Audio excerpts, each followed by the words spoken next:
tokratni številki dovolila mladina, je popolnoma nedopustno. Prišlo je do nedopustne zlorabe otrok, tudi do nedopustnega posega v človekovo integriteto in dostojanstvo in nenazadnje do nedopustne primerjave poslanskega kolega Grimsa z nacističnim propagandistom Goebbelsom.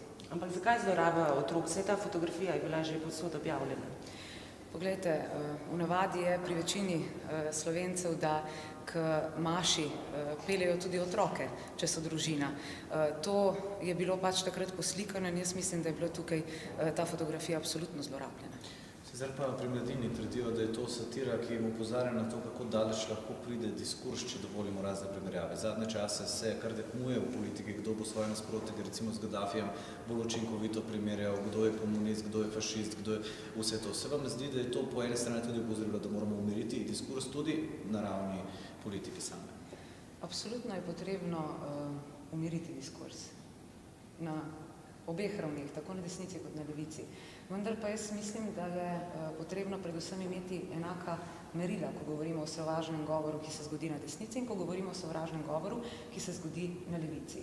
Mene moti namreč to, da ko se zgodi nek sovražni govor na desnici, potem poskočijo vsi mediji, vsi pišejo o tem se izrekajo tudi nevladne organizacije in institucije, ki govorijo o sovražnem govoru, ko pa se to zgodi na levici, se pa nič ne zgodi, vsi so tiho, tako kot v tem zadnjem primeru.